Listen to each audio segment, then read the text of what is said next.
This podcast is brought to you by PC component retailer and boutique builder Silvernight PCs. Use offer code BrokenSilicon to get 6% off everything on their website. And it is also brought to you by CDKeyOffer.com that gets you great deals on Windows keys and other products. You can find links in the description and the proper offer codes for all of these sponsors, and we'll talk about them later. But for now, let's just get on with the show.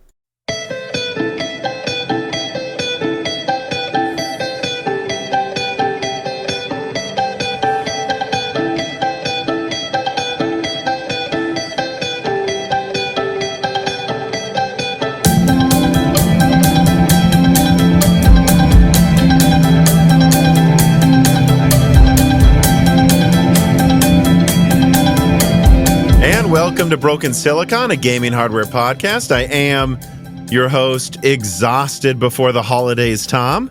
And I'm joined today by my co-host. Well, Dan. We'll just go with Dan. Nothing creative stupid or clever. No. Yeah, I mean, I think that may even be a better indication that you're tired if you don't take 5 seconds to think about some stupid little intro name, right? Like, because we've done that. It's like, I have no intro. Let's go. Let's get this done and over with. You know, we just finished recording. I finished recording and making the What's Wrong with RDNA 3 video, which we'll get into that later.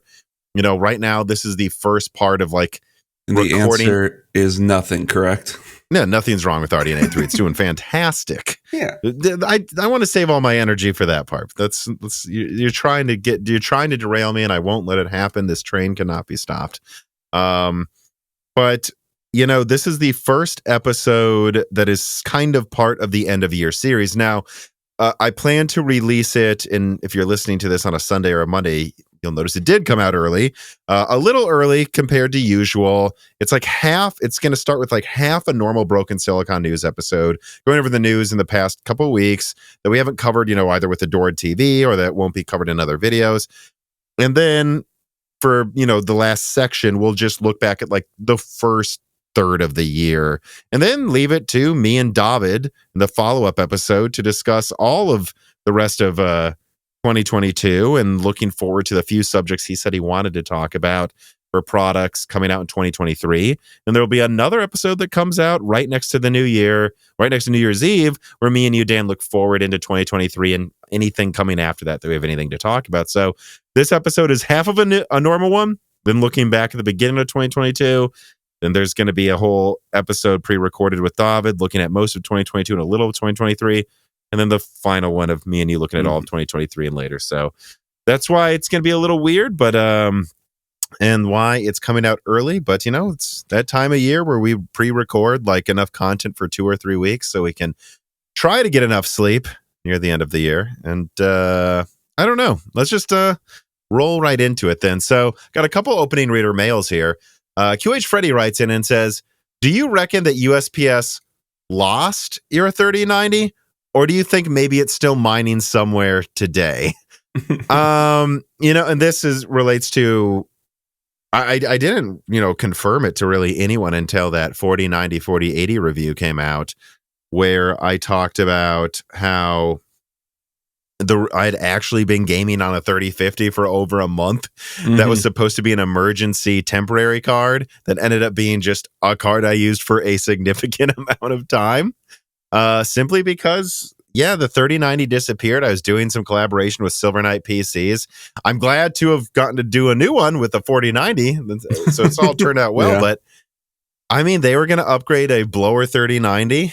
USPS lost it, and me and the owners of Silvernight PCs kind of think maybe someone just stole it. Would you agree, Dan? We think someone just stole it. There's no way to know for sure, but like probably. I think I've talked about that before. Somebody I know here at school had the same thing happen to their PS5. So, yeah, it's annoying. Well, but tell everyone what happened tell them how when he found out it had disappeared, because the whole story is interesting. It's like 30 seconds. Oh yeah, so he like wasn't getting it. The FedEx people said that they had tried to deliver, that no one ever tried to deliver it. Then it got lost in shipping a couple days later, And then he called Sony, and Sony immediately bricked the console, which I thought was pretty funny. Yeah, and Sony could tell replacement. it had been activated and said, well, he won't be using it any longer. Yep. So at least they dealt with it well, I think. I mean, there's no way your anything with your 3090 could have really been done. It was, a bought used one, but yeah, it's just depressing. And the people at Silver Knight PCs were a little depressed too, because even though it's all working out for the better for us here, I got them more ad spots in return for me being able to get a special 4090. It worked out for both of us better than otherwise, but that was like a unicorn 3090, the MSI blower one. They don't even think they sold it in the US. So they wanted to get their hand, and it looked like Fairme. It looked like a GTX 480. So I thought that was extra funny. And I don't know, they wanted to see it. They, neither of us were happy that happened, but it worked out for the best. Amiable Chief writes in and says, Tom, regarding your lost 3090, everyone's putting it in quotes. Everyone seems to be on the same page. It was probably stolen. He says, I want to give my condolences. I almost feel like getting mail insurance on a USPS package is like painting a big red target on it, especially in today's world of high inflation. It is a double-edged sword at best, but this way at least you've got some of your money back. Do you think UPS or FedEx might have better shipping options, even if it's a little more expensive? That one's hard for me to say because I know of people getting their packages stolen from everyone. Yeah, it's not like just a USPS thing. And I'd had very, very good luck with USPS before that. I have some suspicions on specifically more what could have gone down, but I don't want to get into it because it's like, why make allegations or whatever. But, we've seen packages get stolen with all of them, honestly. And I don't know what to say except that it can happen and you should get insurance because they will pay it. And they did give me money back. So I would say get the insurance if you need it, right? All right, let us then move on to corrections. Brett Summers writes in and he says, I have a correction about the 13600K versus 7600X discussion you had in Broken Silicon 182. You stated that the performance difference between the 13600K and the 7600X was 10% in gaming, and it's not. According to Hardware Unboxed 50-ish game tests, the 7600 and 13600K are within 4 to 5% of each other most of the time, which is less than a gap of Zen 2 to Coffee or Comet Lake for gaming, which most people seem to agree is virtually identical, and I provided a link to prove it. Brett, when I say that, I'm talking about the i5 with DDR4, because, and I probably forgot to say that in that conversation, but when I talk about how the 7600X beats the i5 by 10% in gaming, I mean, if you're using the i5 13600K with DDR4, and I'm not crazy, right, Dan? That's what we see on Reddit. People saying, look at my DDR4 i5. And it's like, well, yeah, now, but you're like, you are a lot weaker than the 7600X. Yeah, that's going back to like the whole conversation where we've had where people are like trying to have their performance cake and eat their money saving cake too, if that makes any sense. And it's like, I don't know what your goal is here. You're the person buying your stuff. I mean, if this is what you need to like inflate like your purchasing decision, I guess you can do that, but it's stupid. Right. And so I guess what our point is, what my overall point is decide which one it is. Are you trying to save money or are you not? If you're trying to save money with the i5 and you're getting a DDR4 system, it is weaker. It is just as close to Zen 3 performance as it is to 7600X DDR5 performance. And you're still going to need to get way more expensive cooling. So there is a cost saving because you went with DDR4, but you could have also gotten a 5800 X3D, cheaper DDR4, cheaper cooling, cheaper platform, and it would also beat or tie the i5 or something in gaming. So but if you're going for maximum performance that's only a little weaker than the 7600X, well, then you're buying DDR5 and all this other shit. So, yeah, like that's my point. And no, I probably throw around that phrase too much now. And I need to say an i5 with DDR4 is 10% worse than 7600X. I probably forget to a lot. All right. SNES Chalmers writes in and he says, looking back to the RDNA 3 leak from April 2022 from your channel, and then looking around at other people's Navi 31 and Navi 32 specs leaked around the same time 8 months ago, at least a lot of the rumors pointed to 15 360 stream processors, 256-bit bus, 375 to 400 watt TDPs, and 256 to 512 megabytes of Infinity cache, with multiple graphics dies proposed by some people and a singular MCD/IO die. It seems like the only leak specs that survived until now was a chiplet architecture with 5 and 6 nanometer TSMC nodes. To be frank, what happened? Were these different prototype designs that ultimately were shelved or scrapped? Bad information from sources, either intentionally or unintentionally? So, yeah, and I will say this. I wish more people would submit corrections when a leak we put out is wrong, but that's why we have a correction section. But all I can do is speak for what I said. I never said 15,000 cores. I never said, some of the things you mentioned, like multiple graphics dies. What I knew at the time is what MI300 looked like, and that's proven correct. What I also knew at the time is a host of specs for Navi 31, 32, and 33. And it seems like the bus for 33 is correct. It seems like the performance, well, who's to say what the performance really is? We'll get into that in a second. But yeah, the Infinity cache thing, the bus thing, I don't know. I think one of my sources was mixing up some of the Navi 32 specs and some of the Navi 31 specs at the same time as we know that AMD did play around with Infinity cache stacks that were 2 and 3 high. So yeah, there's no way around it. There were some prototypes with that much Infinity cache that didn't come out. And all I can say is some of the stuff just didn't pan out. Mm-hmm. And I was preparing a leak right before Angstronomics put out that, it'd probably have come out a month after his article though, about like correcting some of the specs. Like before Angstronomics confirmed the specs, I knew about the 384-bit thing. I wasn't sure about Infinity cache yet, but I was pretty close to confirming, at least I'd say 90% of what he was going to say.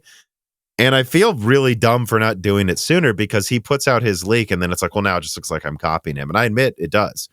So I don't know what else to say except that my early leak, some of the stuff was wrong. I would expect some of it to be. He put out the correct information before I could. And either way, I'm not going to feel nearly as much pressure to rush out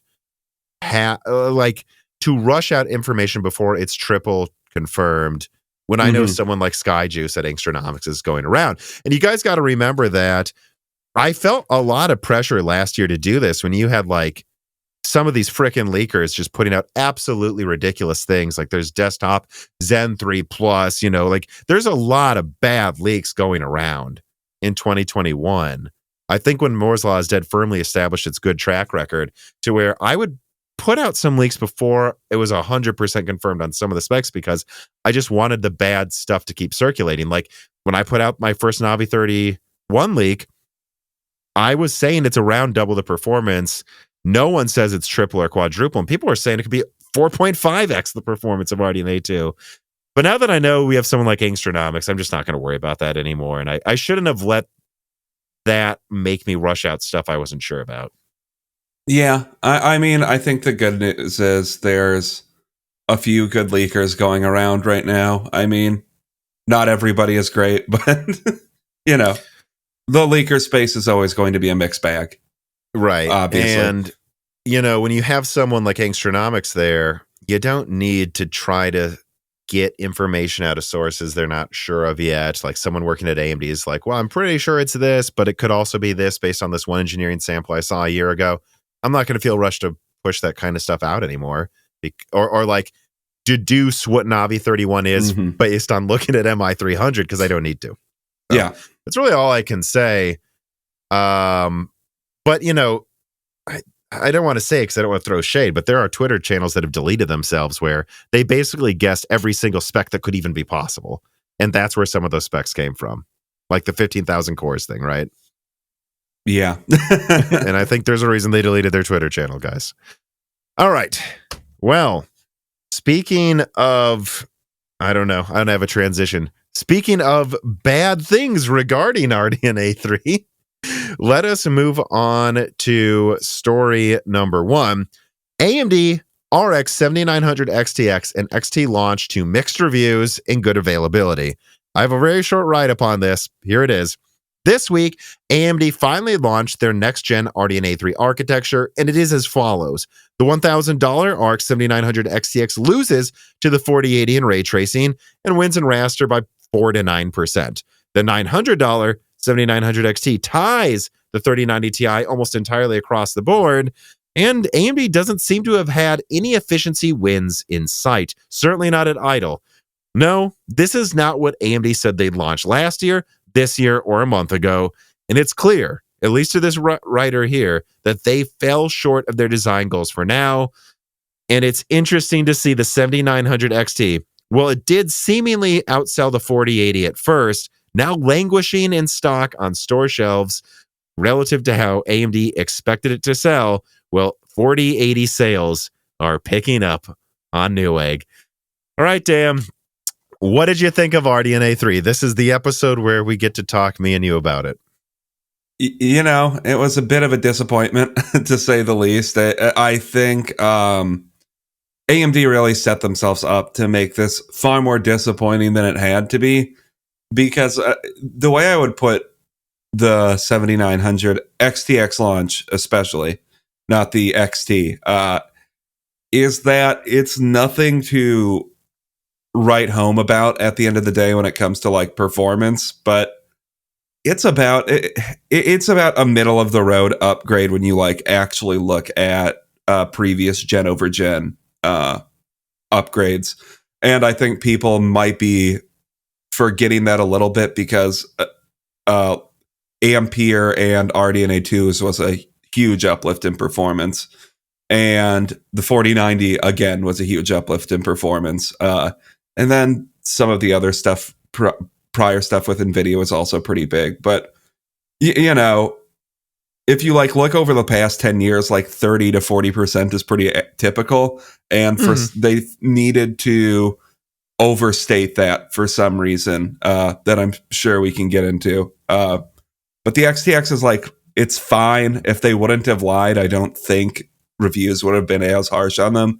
And then the 7900 XT is kind of just bad at $900. The 7900 XT should be $800 at best. I mean, if it were $800, I think you could sell it. But at $900, it's very stupid. No, I entirely agree, and I pointed this out in my day of launch analysis video, where I said, you know, if you really look at it, the 7900 XT is about 25% weaker than the 4080, while being about 25% less expensive. But I guess it has more RAM, and I guess it isn't stupidly sized. So one of the major problems with the 4080 isn't there, and it's giving you extra RAM. So do I think it's a better offering than the 4080? Yes, but I think it's pretty close to it in stupidity. Yeah, I mean, 25% cheaper, 25% less performance. Ooh. I was harsh to the 4080. I mean, then the this XT isn't that much better. The XT and 4080, I think are sibling cards in some ways, because both of their higher tier counterparts are better when it comes to a value proposition, which is just weird when never happens. And they are both pretty similar price performance. And I think that's a thing that TechSpot's review highlighted well. The 7900 XT is basically in line with the 6800 XT's price performance from 2 years ago, which is ridiculous. It's absolutely ridiculous. And like the 7900 XTX, you can't say the same thing. I'm not going to say it's like some amazing thing to write home about compared to the 6900 XT from 2 years ago, but at least it's the same price and 30 to 40% stronger than the 6900 XT on average, depending on the review you're looking at. So at least there is a increase in or a decrease in price performance that you don't get from the 7900 XT, which is just ridiculous, and that's why it should be $800. I really don't know what they were thinking by pricing that at $900 or calling it a 7900, but Well, I think I can tell you, I was just looking on AMD.com what I think AMD was thinking. When you go there, they still have the 6950 XT, which is only like 10% weaker for 800. And I think as long as that remained in stock, they were like, well, we can't make this 800. That's 800. When it's like, dude, just make that 700 then and make this 750 or 800 so that it's reasonable. Because what I'm looking at right now is congrats, AMD. You didn't undercut the 6950 XTs that are still in stock. But guess what? That god dang 7900 XT is still in stock on your website too, which is pretty crazy for a next gen card launch. And I think you're seeing a similar situation to the 4080 where people just don't want it. AMD and Nvidia are going to have to accept reality and drop prices on these cards, I think. All the 7900 X, well, now that that's out next to the 4080, all these cards really do is kind of, including the 7900 XTX even to some extent, although less so than the 4080 and 7900 XT. They kind of just make me think, if you're going to go for it, get a 4090. If not, buy a used 3090, 3090 Ti or 6900 XT. And absolutely. It's just those are the better value propositions. Sure, your ray tracing performance isn't going to be as good with the 6950 XT or 6900, but frankly, the 3090 Ti is better if you care about ray tracing than either of those cards, really, than either of AMD's RDNA 3 offerings so far. And their uplift in ray tracing really isn't that impressive versus RDNA 2 in a lot of ways. It's almost like it's not an uplift in the so cards aren't working. Yeah, I mean, I think at this point in time, you have to accept like the 4090 is the card that you get if you want relatively compromise-free ray tracing performance, and everything even else, 4K high refresh. Yeah, and everything else is some degree more of compromise, with like the 4080 being the least so. But once again, that's just a stupid card. But then you have to compromise how big it is, and it's really not better. Yeah. So I think the 6900 XT or the 3090 Ti, whatever if you can get one of those instead, I kind of think those are a better deal than RDNA 3 or the 4080. I 100% agree, and I think especially if you're in 1440p, we've seen how good RDNA 2 specifically is at 1440p. I just don't see why you would need more than that. It just crushes 1440p high refresh rate gaming. You don't need more performance anyways. There's no need to spend 50% more.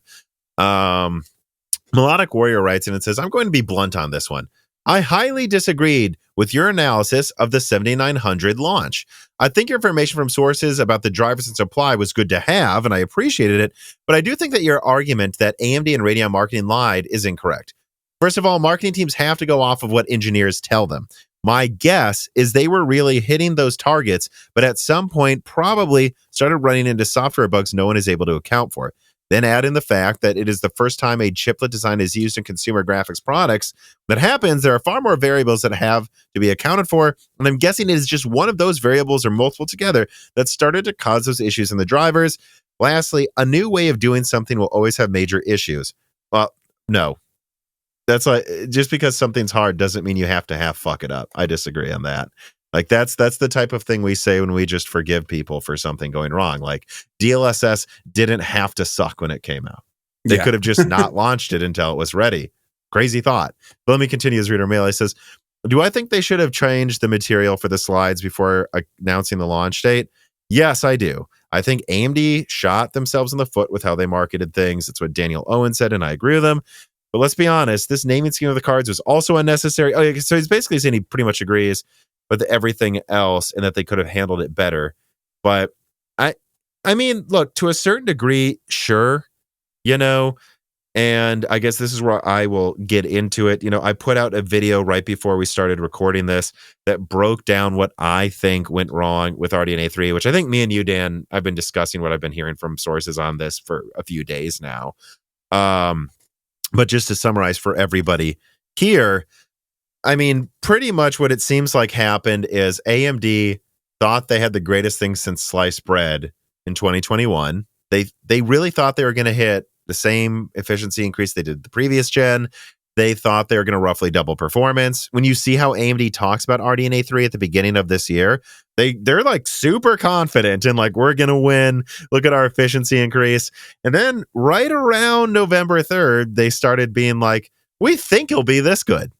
And then about a week after that, or a few days after that or something, they started saying it's a 4080 competitor. I think people forget this. This is almost like an inverse of what happened with Zen 4 is 15% or more better than Zen 3. AMD said Zen 4 was like above 5 gigahertz, 15% or more better. Everyone thought it sucked. Then they went out and basically said, no, it's way better than that. Don't worry. With RDNA 3, they went out and said up to 70%, depending on the slide, up to 82% better than RDNA 2. And then everyone said 4090 competitor confirmed. And then they said it's a 4080 competitor. They did not say that before. So it's almost like they had to walk it back. And I make the argument in the video I put out before this that I truly do think AMD thought they had a 4090 competitor. If you look at the amount of silicon they're using, if you were to add the extra Infinity Cache tiles, they would have as much or more silicon used in the 4090. Depending on how you count it. Mm-hmm. Maybe like it could have been close to like almost a 700 millimeter square die total. That is a 4090 competitor. They thought they had one. The only reason they didn't use those extra tiles is because clearly the compute units don't frickin' work. And while they always had examples like Call of Duty Modern Warfare 2, where they beat the 4090 and everything looks great, they thought they could just cherry pick benchmarks, present to you guys what they thought they were going to do. And then 6 weeks later, maybe the drivers would work, but they didn't. So I think that's clearly what happened. And I blame marketing. I guess, he's saying the engineers told them. I just think it's unfair to say the engineers screwed up or marketing screwed up. Everyone together, something went wrong here. And I've leaked that the RADEON team's working over the holidays on drivers. I think something clearly went wrong. They decided they had to launch this year. And we're at where we're at. But I don't think it's fair just to say marketing screwed up or that engineering screwed up. I don't. Yeah, I mean, to say that, like, you completely disagree. I mean, at this point, engineering or marketing, all we can see is the what was presented to us, and we can say that it was mismarketed. I don't know. Maybe that was because there was a conspiracy at the graphics division to lie to the marketing division or something. I don't think they intentionally wanted to lie, right? But I think they heavily cherry-picked, thought they would fix it, and then whatever. And especially with the efficiency claim, that is just so obviously not a 54% efficiency increase that they thought they were going to hit that, guys. They don't show slides like that unless they think they'll hit it, but they didn't. Yeah, the AMD, that marketing presentation is just interesting now because, like, you can almost see like the cognitive dissonance in it, though, where it's like half of it was insanely cocky and half of it is feels like they're I don't know the word for it. Half of it feels like they're indecisive, unsure. Yeah, unsure of what they're going to get. Like all of that up to crap, which I really don't think that they is very front and center with their marketing. Like you see it on some of their marketing materials always, but that's never been up like the way they present all of their performance data. And then the other half of it is just like this entire cocky thing where it feels like they're taking a victory lap after they've preemptively decided they beat Nvidia this generation for some reason. And, maybe they would have had a good presentation if they would have just been more honest with it. And they said, hey, this is 60% the price of a 4090, gets you most of the way to the performance, or it gets you performance in between a 4080 and a 4090. And you can actually put it in a case. Maybe that marketing would have worked, but they were way too cocky at some points in that presentation. But yeah, that's my problem too. If they were just honest about the performance and then said, "Hey, a 7950 XTX is coming," which it is, guys. Oh yeah, that's coming later. And we have a lot of drivers to improve because this is a chiplet architecture, but it's going to work well when you're using it. Which, from what I hear, For the most part, the frame times are excellent. There's no latency issues. What you get is what you get. If they would have just said, hey, it works well though, but it's going to get a lot better. This is our first foray into chiplets. And then they just made it, what they called the 7900 XT, the 7800 XTX for 800 or 750. It all would have been good, but they didn't. And I think it's because they didn't know if they'd pull it off. Because if they knew for sure they were going to fall short this much, I do think they would have done things differently. Oh, yeah. I mean, because I feel like what you effectively have this generation is a 7900 XT that really, if you do look at how everything lines up, it is a 7800 XT. It's about 30% stronger than a 6800 XT. It replaces like the 6950 XT and laps it a little bit in performance, which is what you would expect from the next gen 800 XT. And so what they've really done is they've given us a 7800 XT, tried to pretend it's a 900 class card, and up the price by what, $250? And it's ridiculous because you just said all they did was take the 6800 XT, make it 30% stronger, and make it cost 30% more. Congrats, guys! Exactly. You made a completely boring product. It's like AMD just walked out and looked at all of the mistakes Nvidia made and said, "I think we'd like to make those mistakes too." Yeah, acting like we're smarter than them in the presentation. Yeah, that's not a bad way to put it. This piece of content is brought to you by Silver Knight PCs. Silver Knight PCs is a disabled, veteran-owned GPU and CPU retailer, PC repair shop, and boutique PC builder that is located in Fayetteville, North Carolina, but they ship globally. So if you're in the area, drop by their location to pick up reasonably priced components to upgrade your PC, and know that all of these components come with up to a 3-year warranty, and even refurbished products have warranties on them, and you can trade in your own parts for refurbishment as well, or contact them online and ask them about anything else you want them to do for you, including building a custom PC designed just for you. They're very easy to talk to. The owner of the company even sat down with me for a broken silicon last year and had a candid conversation about GPU shortages during the GPU shortages. They really are on the side of the consumer, and they really do put a lot of effort into making everything they sell the best it can be for their buyers. And I know this from firsthand experience. I got my RTX 4090 Supreme Liquid, the one that I am using to render this video in my PC here, and before sending it, they upgraded the thermal paste and thermal pads, and well, you can watch the process online. It's actually really cool, and the thing, well, I can tell you that it just doesn't get hot no matter how much power I let the dang thing use, and I can let it use a lot of power. So whether you're in the Fayetteville, North Carolina area and you want to pop in to buy a graphics card, or you want to custom order something from them online, click the link in the description and use offer code BROKENSILICON to get 6% off all orders. Using this offer code BROKENSILICON helps me a lot, and it helps them. And I am genuinely happy to finally get their sponsorship, as they really are a business that I can stand by as high quality and of genuine reliability. Go to Silver Knight PCs and use offer code BROKENSILICON today.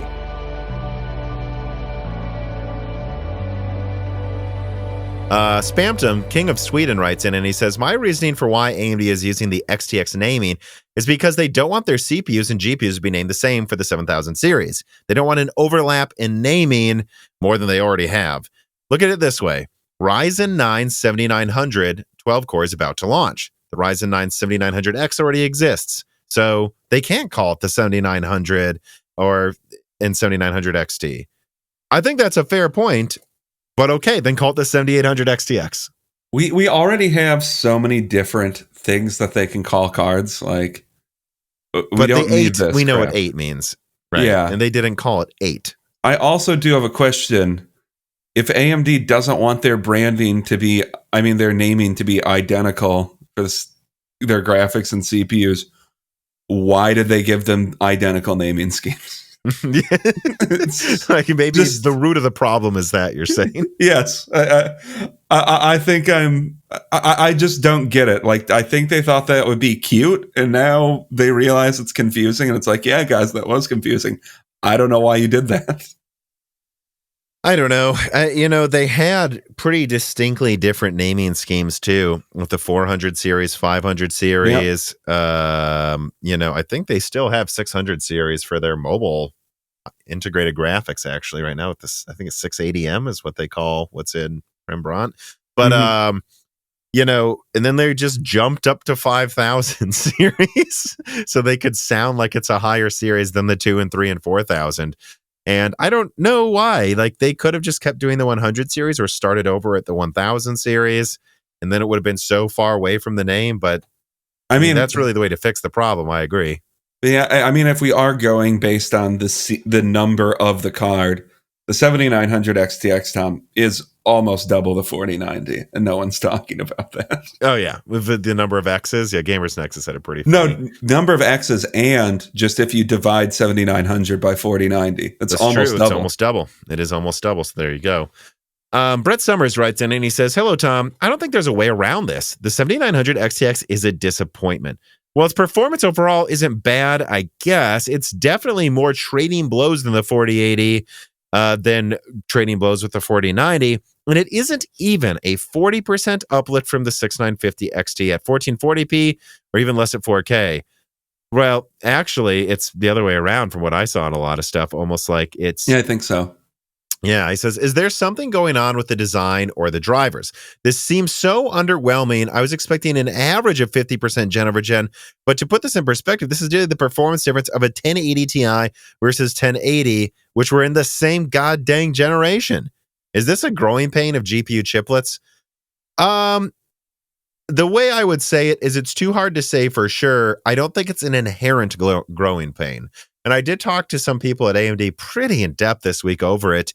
And when it comes to like hardware flaws, I was told all silicon has flaws, all of them. And we work around them in the drivers. Nothing's perfect.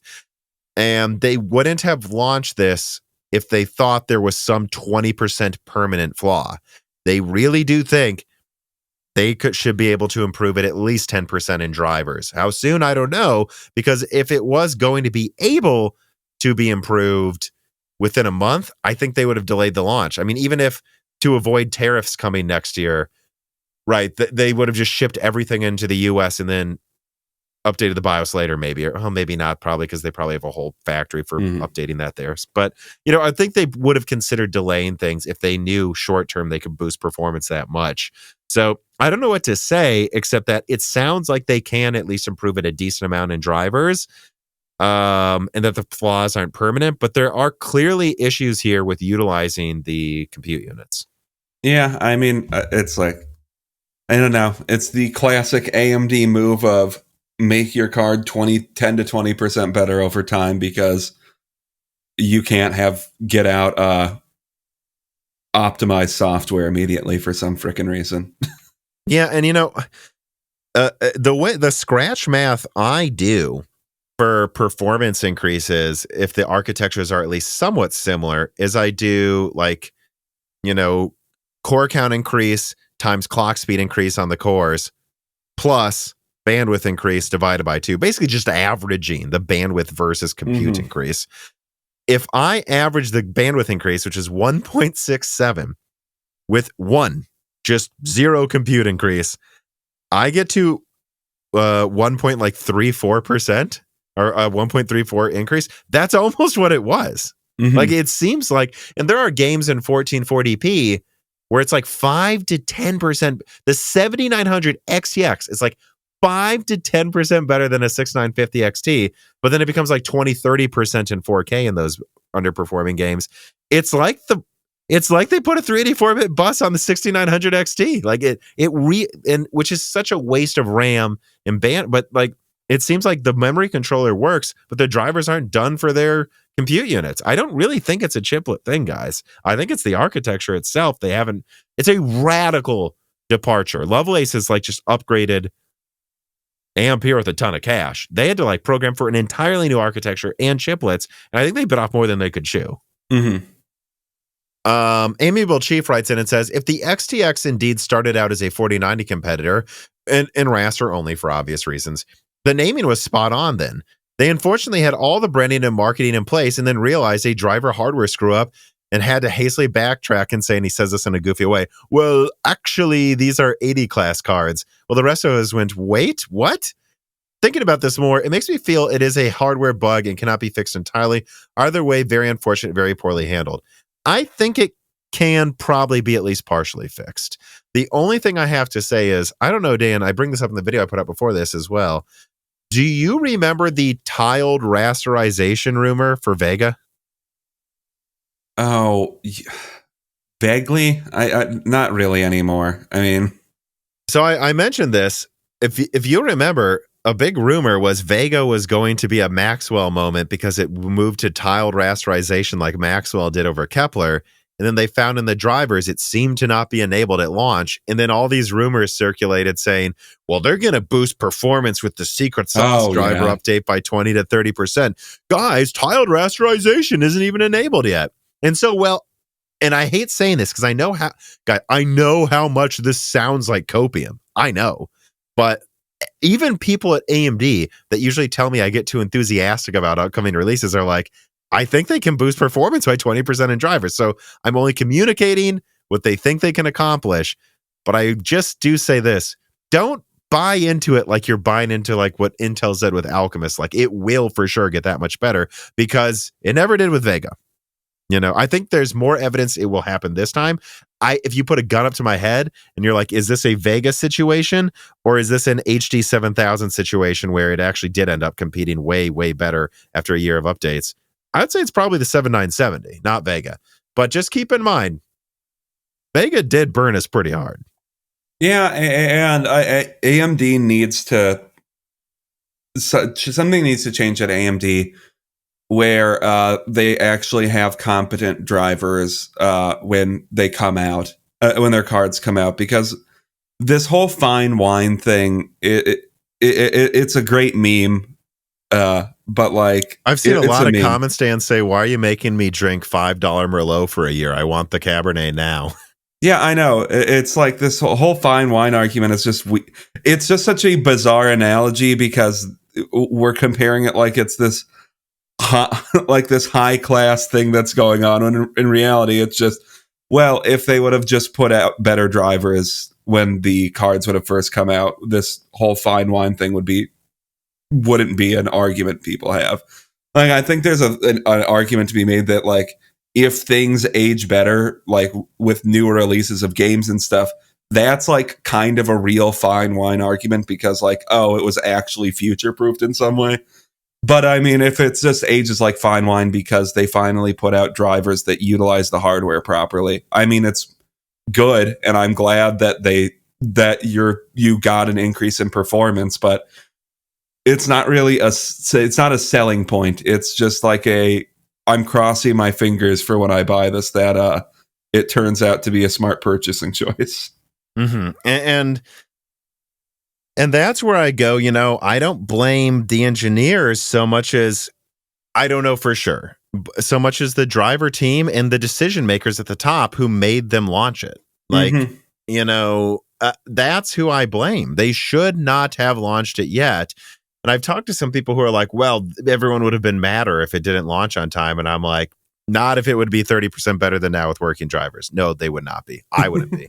You can't tell me what I would think. I'm telling you that's not what I would have said. I would have been like, well, my recommendation has been RDNA 2 anyways, but give me a second here, Dan. Stop being dumb for 5 seconds.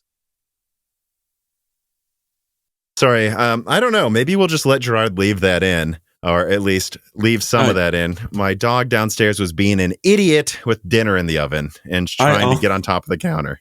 I also did blow my nose while you were doing that because my nose decided to get real stuffed up before we started recording, I guess. So, all right, but we apologize to whatever's left in, and you know, I'm sure Gerard will keep in the parts that are funny. But let me continue here. QH Freddy writes in and says, the clock speeds of Navi 31 were quite underwhelming, and there are some rumors of a new tape out being necessary to fix this whole thing. Why do you think RTG, Radeon Technology Group, is struggling so much with their silicon between RDNA 1 issues and Navi 21 XTXH stepping and now Navi 31? It just feels like they're always fumbling more often than the Zen side. Well, I'll say this. Graphics cards are harder. They're more complex. They're bigger. The drivers take a lot more work. Like, you're expected to hold the hand of the people who use the product much more than CPUs, who kind of are allowed to program more to the metal because of how much less complex they are. So I will say that. Yeah, but, and I mean, every go on. generation, how many dies are they putting out on the Radeon side versus the Zen side of things? Like, that's true too. Like, what, they got to make a Genoa IO die that's going to be used with Sienna and Bergamo, and then a chiplet, and then they have to make sure the Vcache works on top. They made 3. That's it. Yeah. Now they have to make like a bunch, and they're like way different sizes. And I mean, they had to make an MCD, several GCDs. One of them's on 6 nanometer, and they're designing a version of RDNA 3 for 4 nanometer with Phoenix. So, yeah, I mean, it is a lot harder.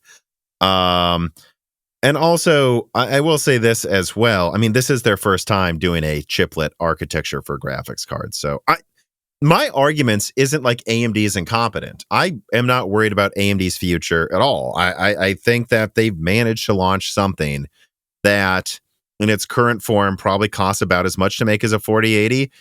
Well, narrowly, or at least competing, who's to say if it's better, but like competing with the 4080, and it's their first try at chiplets with a radical new architecture. There's no argument here to be made that like they look incompetent. It's just they've handled this incompetently. And they didn't need to. And I will say, I mean, I'm not. I don't think this is a sign that AMD is about to crash and burn. But I do think I should say Radeon, not AMD. Radeon's about to crash and burn. But I will say, like, RDNA 2 kind of looked like it might be a thing where AMD finally might reach parity really with Nvidia again.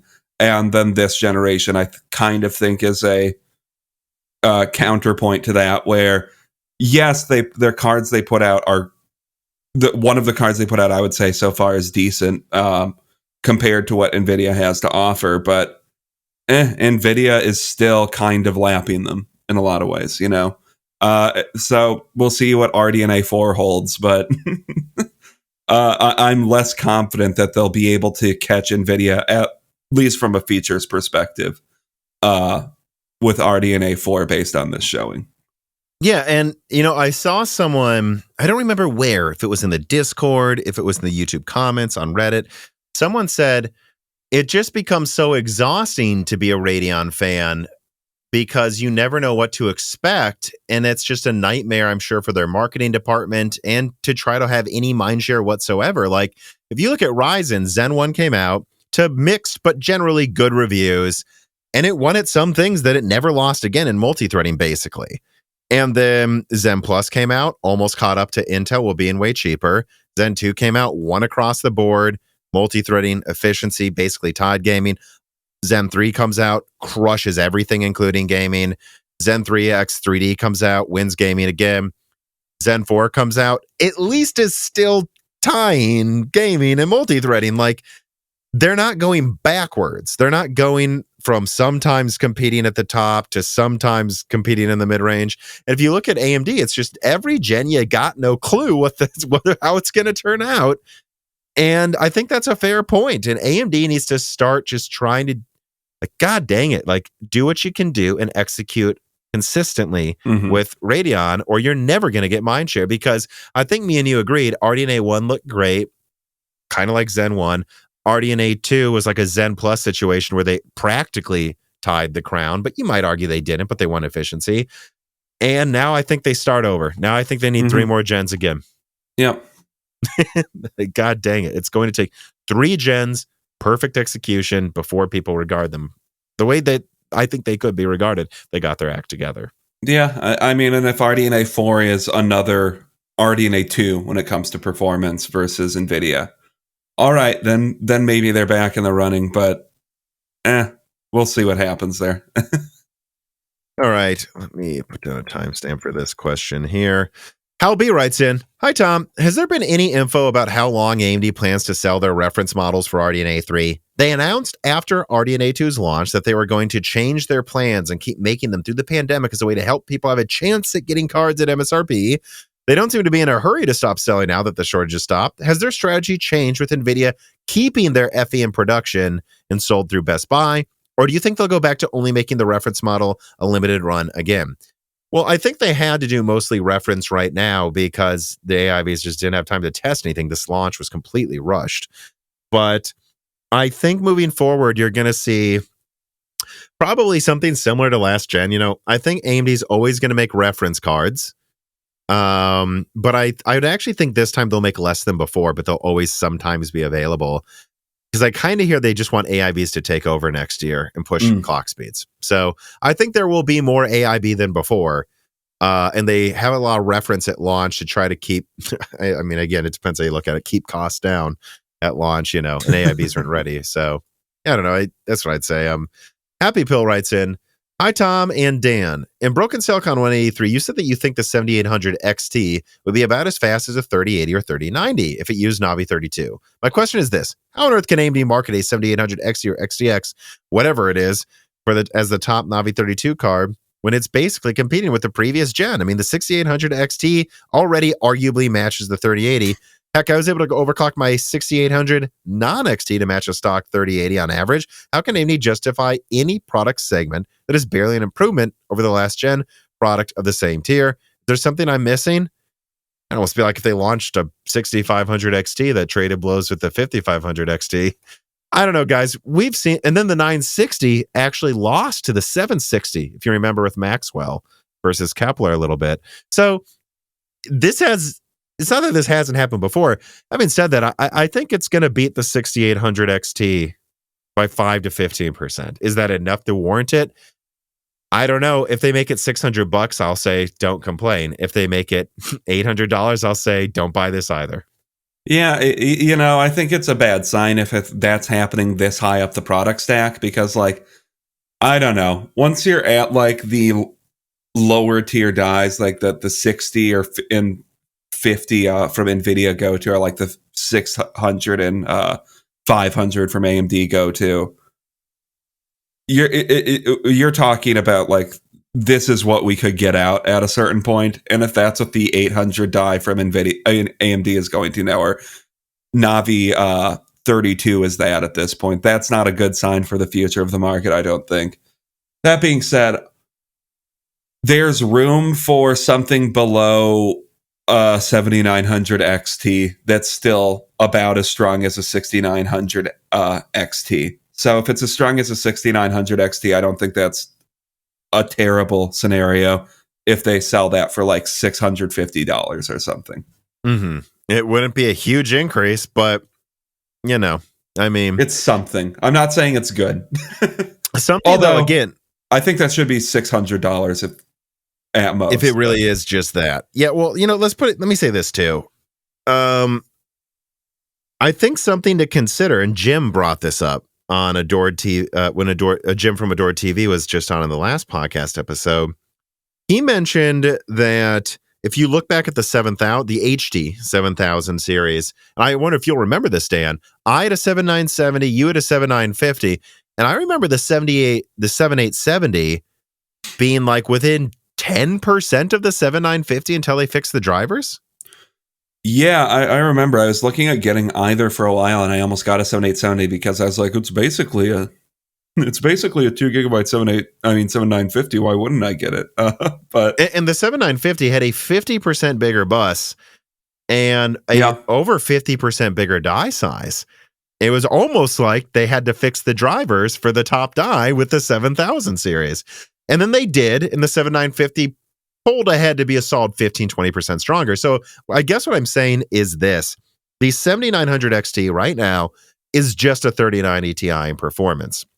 It would not surprise me because we've already seen Tech PowerUp push these cards past 3 gigahertz on multiple AIB models.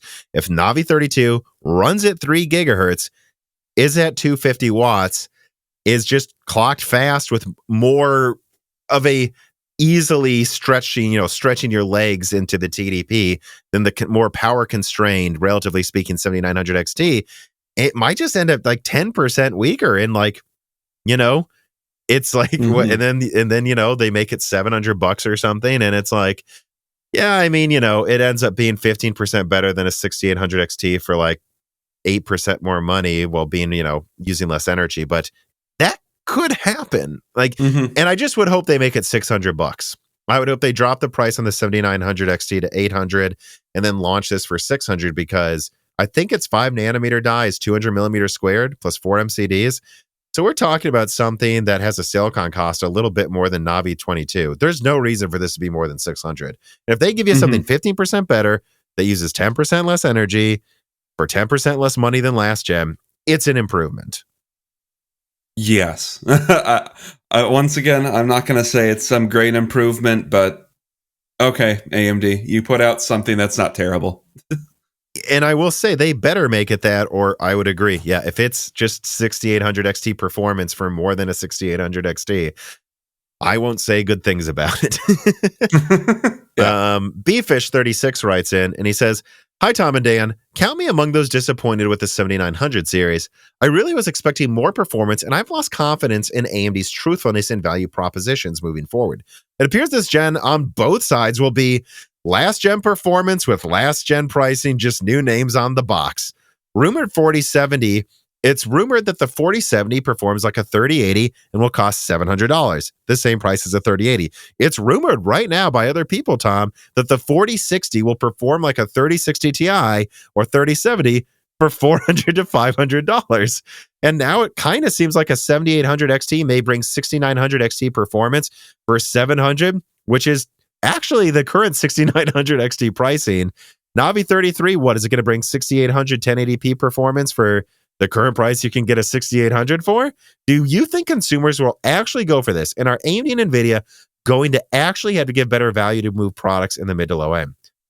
I think so. I think the 7900 XT sold better than the 4080 the first couple of days it was out. Now it's kind of falling apart in sales, at least relative to how many they shipped. And I think the 4080 will sell a little better now for the people who are waiting and decided to just get a 4080 after seeing RDNA 3 reviews. But I do think early next year, the way I'd put it is I just feel like Nvidia and AMD are crossing their fingers right now, hoping everyone just gives up and buys their cards. And I just don't think people are going to at these prices. And they're going to wait. They're going to see what happens. They're going to see what happens with the 4070 Ti sales. And then I suspect in the end of quarter one, there's going to be a price war. They're going to have to drop prices on all these products if they try to pull this off, because I just could be wrong. I've been wrong before about this, but I just don't think people are going to buy it. Yeah, and we'll see. I will say, I'll give a slightly more optimistic read, I guess, of this too. I don't think this is like a rainbows and unicorns view of things, but like I think it can also be viewed that hopefully this is just an admission that prices last generation were kind of bullshit, because while talking about this, we are also talking about MSRP of everything.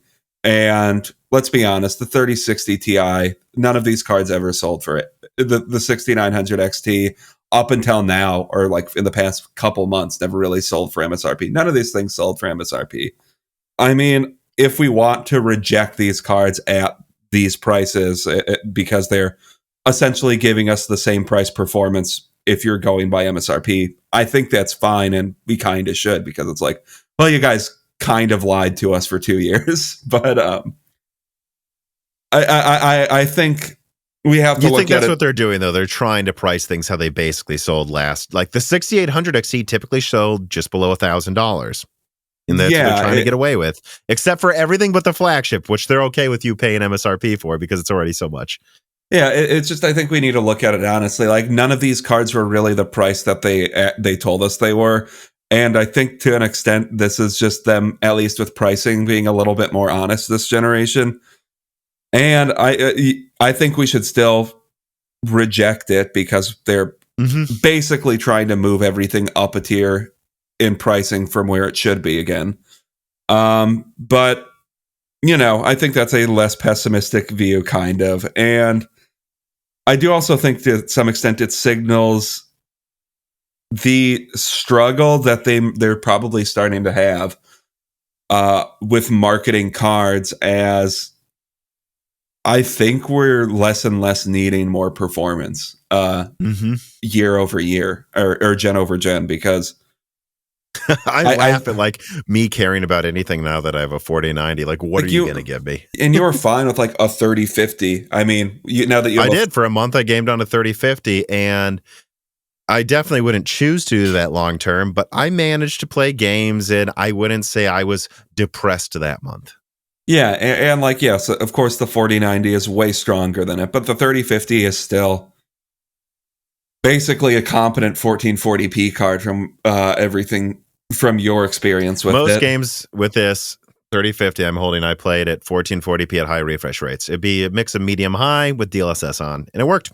We're obviously not 1440p 100. We're obviously not talking about just setting it to 1440p and not adjusting any settings. But if you're willing to actually fuck with the settings a little bit, and if you have a 3050, I'm sorry, you should be able to be willing to do that. You can get it to game at 1440p, which that's the thing. It's just we really don't need cards that are that much stronger than we have right now. I mean, hell, look at like God of War, Ragnarok. That's one of the better looking games I've seen, and that's running on basically a 2060. Well, no, it's running on like a 6700, not a 2060. Yeah. 2060. That's no, Dan. That's way out of the realm of performance that it's at.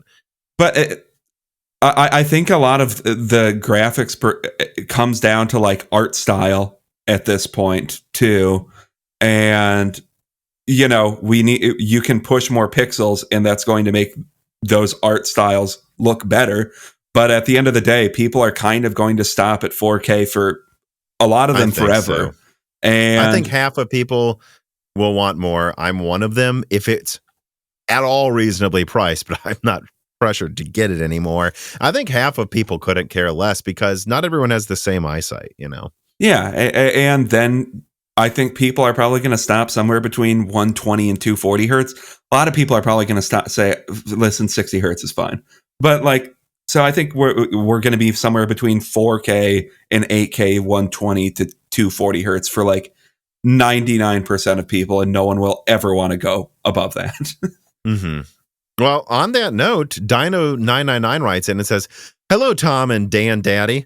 You've discussed with Jim previously, and you both seem to agree with him, that the mid-range has essentially received a permanent price bump, along with many other tiers near it. In the last 2 years, we saw great growth with the community of PC gaming, but companies have ruined any chance of further growth, in my opinion. Thankfully, because of the cheap supply recently, I've been able to tell many friends and family to build now.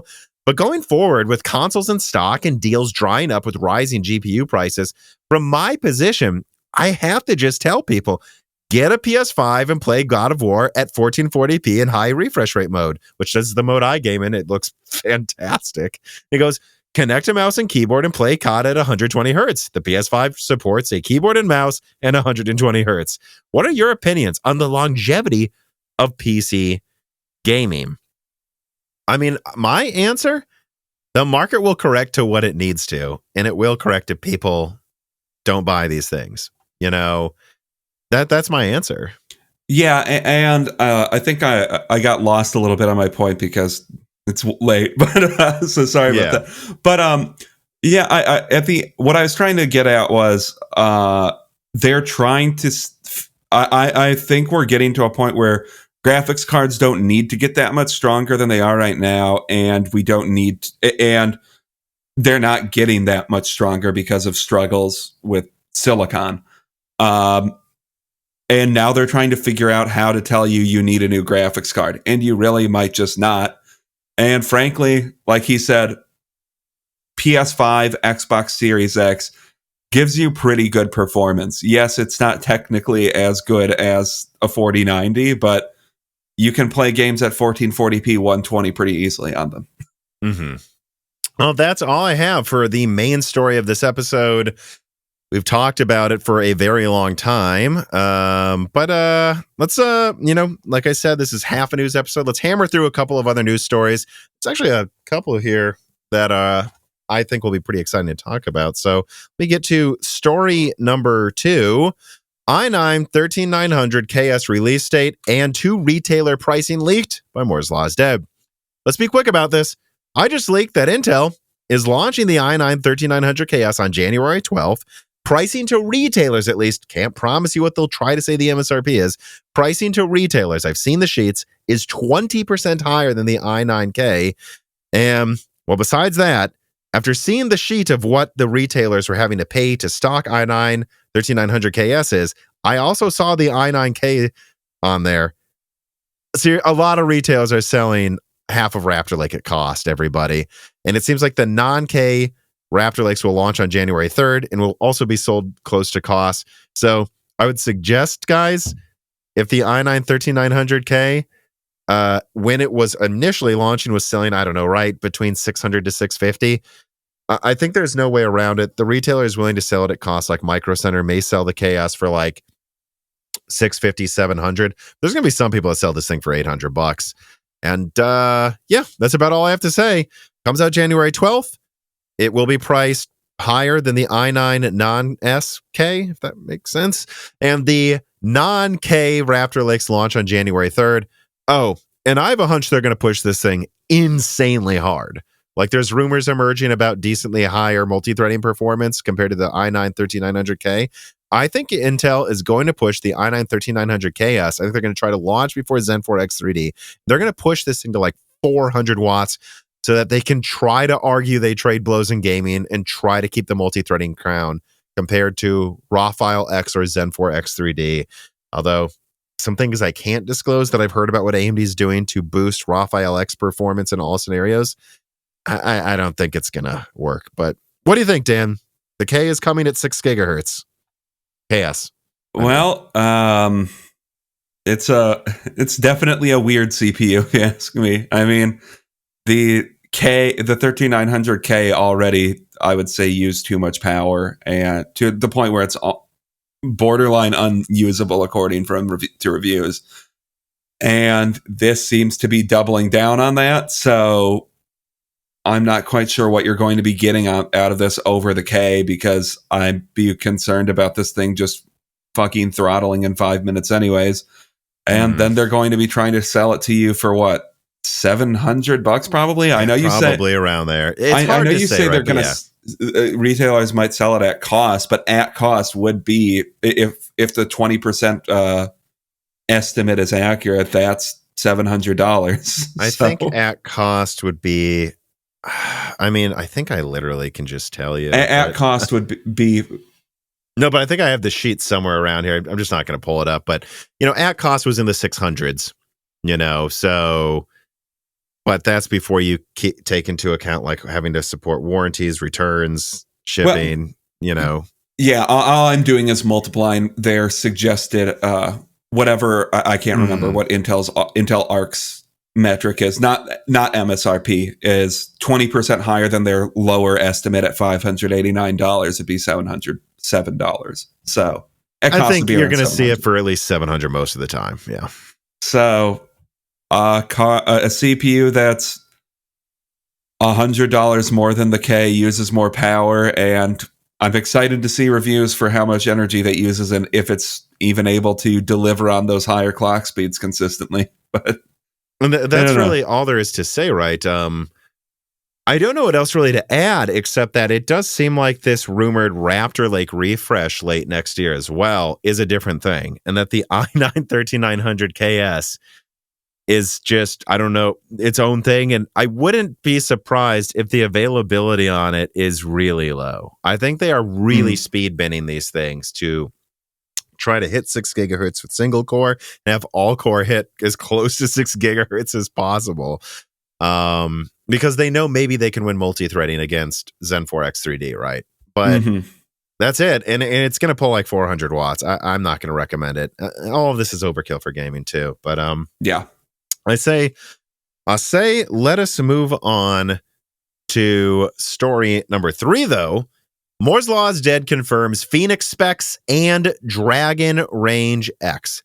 So, first of all, I leaked Friday night that Dragon Range X the Vcache 16-core Zen 4 variant for laptops that was previously suggested and discussed in a leak is certainly coming.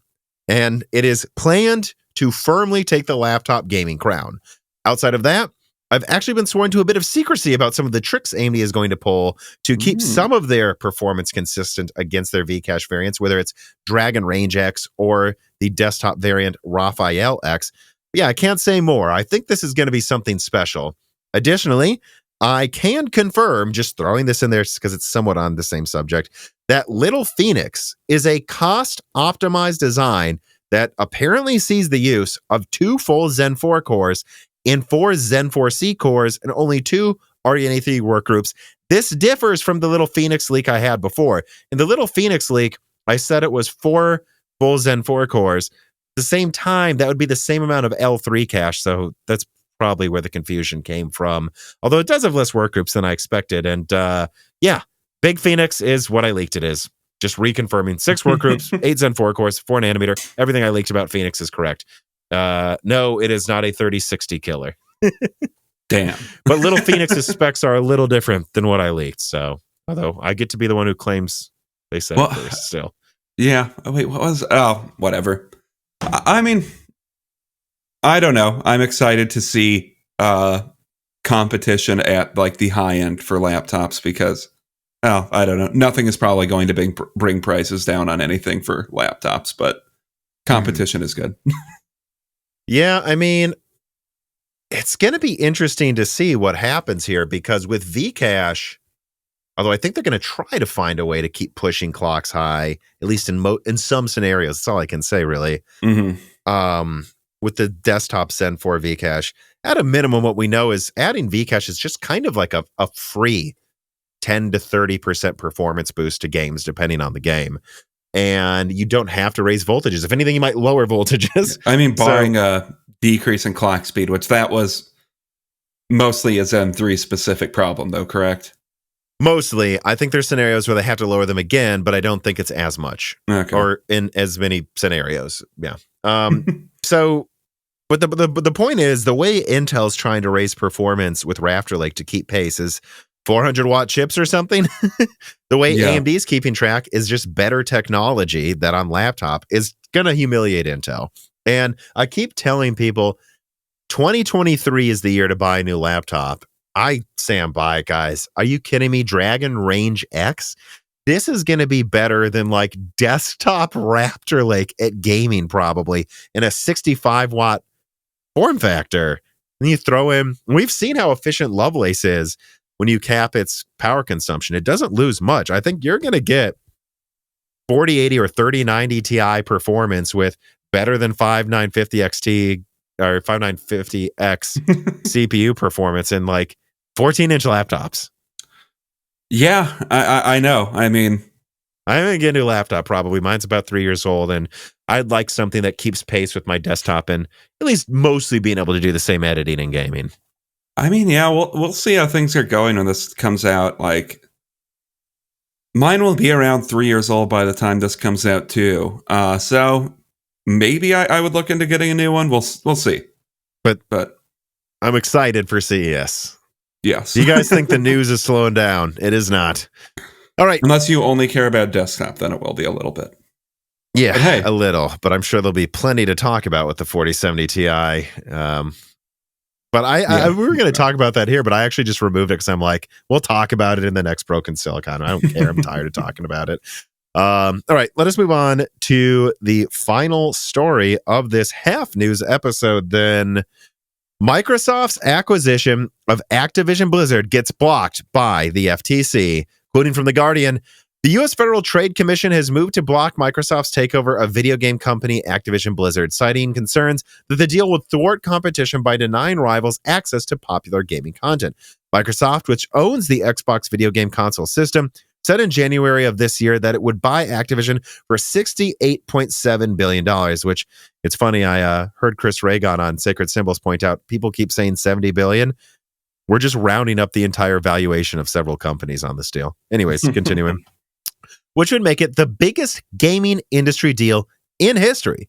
Activision is the maker of the popular games like Call of Duty and World of Warcraft. Activision Blizzard makes Call of Duty and World of Warcraft. And a screenshot from Call of Duty World War II. Analysts doubt Sony has the finances to make an acquisition the size of a almost $70 billion deal like Microsoft can with Activision Blizzard. And so Microsoft's, let me skip ahead here. I think I misquoted something there. The FTC voted 3-1 last Thursday to issue its complaint after a closed-door meeting, with the 3 Democratic commissioners voting in favor and the sole Republican voting against. The U.S. agency, which enforces consumer protection and antitrust laws, said the merger could suppress competitors to its Xbox Game Console and growing subscription businesses. So, sorry I botched reading the middle of that, guys. But yeah, I don't know if you had a chance to look around. Like, what's the situation? Do you think this deal's done? Is there anything in this botched reading that I missed that you think is needed for context? I think it's important to remember the deal isn't dead yet. It's just going to go to the courts. And I don't know how hellbent Microsoft is on buying Activision. I'm assuming $70 billion suggests they're pretty hellbent on buying it. But we'll see what happens. I think it's really hard to say if this deal is dead or not. I mean, somebody that has a better understanding of this type of stuff would be better. Or what percent chance does it mean that now that the FTC has actually filed a complaint, how likely is it that it will actually be blocked, or that the courts will agree with them? Because I think that's really, at the end of the day, what matters. The FTC said, yeah, we don't want this deal to happen. Do courts in the US agree with them? Well, fortuitously, I just had Hogan, the podcast, I know you did. and he said that he thinks it needs to be made very clear that this deal is not done, or is not completely killed. That Microsoft looks like they want to fight it. They can fight it, and they might win. They just need to now argue it to the FTC.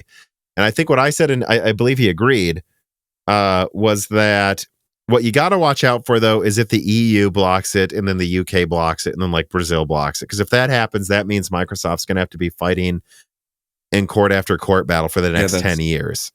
Yeah. So but that hasn't happened yet. If enough regulatory agencies try to block it, I wouldn't be.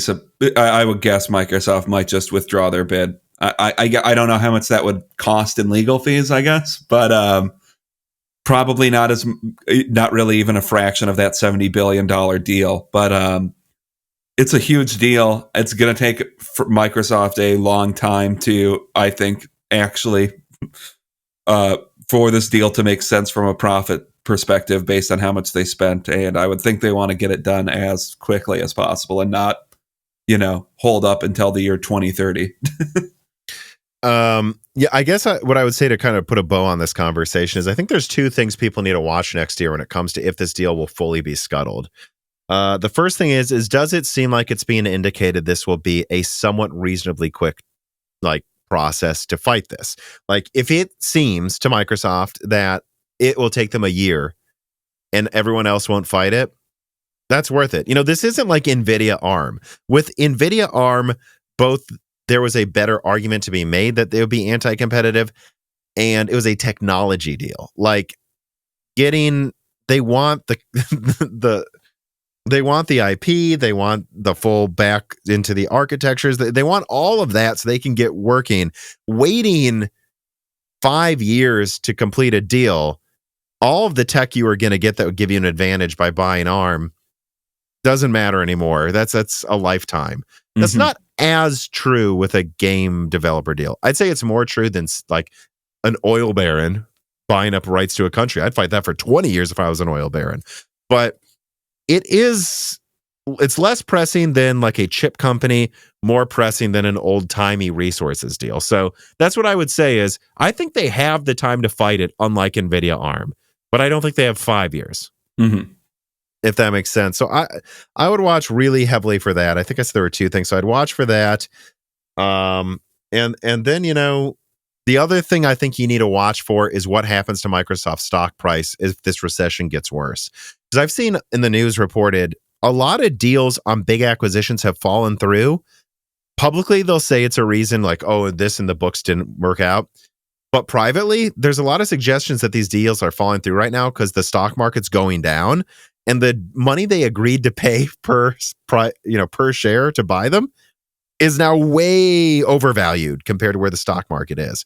So if Microsoft, Activision, Blizzard's valuations go to a third of where they were, Microsoft has less money to buy it, and Microsoft may say, we're paying 3 times what we should be in the current market. We're going to find a way to get out of this deal for that reason alone, right? So that's the two things you guys got to think about.